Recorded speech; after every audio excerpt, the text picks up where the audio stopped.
Hey friends, this is Alex Begum.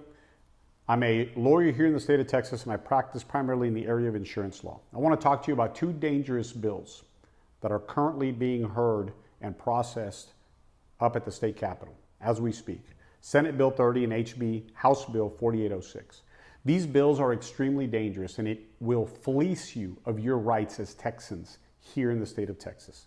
Let me explain what I mean. These bills were written by the insurance industry lobby. They were written by liability insurance carriers, multi-billion-dollar companies, who last year had a record profit of $124 billion in the property and casualty business side of it, and they want to make even more profit in the state of Texas. So they came up with a scheme on how to do this. Let me walk you through this. This bill says that any time that you're hit by a drunk driver and incur medical bills, it doesn't matter what you're charged. The liability carrier is only going to be responsible for paying you pennies on the dollar. Pennies on the dollar. What does that mean for you? Practically speaking, if you're hit by a drunk driver, have a broken leg, wake up at the hospital unconscious, you're going to walk out of that hospital if you don't have health insurance with a $20,000 bill. But when you submit that bill to the drunk driver's insurance company, all they have to do is pay you about $1,200 and shake your hand. Guess who's stuck with that balance under the scheme that these bills purport to put out? You are. You now have to own that bill. Maybe you have to file for bankruptcy. Maybe you work out a 5-year plan, but you're being victimized a second time.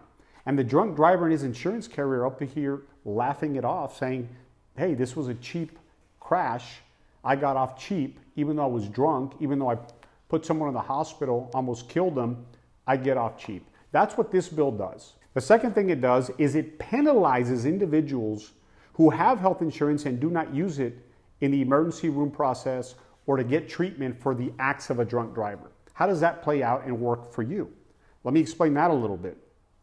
Let's say you are hit by a drunk driver and you go to the hospital and you're forced under this bill to use your health insurance. You're still going to have very high deductibles. You're going to have copays. And guess what happens when you go to renew your health plan? Premiums increase. And you're stuck with that year over year, potentially for multiple years. So what the liability companies have schemed to do here is cost shift their responsibility to you, the injured Texan, and to the health insurance policies. That will also affect, if it's a small or medium-sized business and you're part of the group policy, how does that affect them?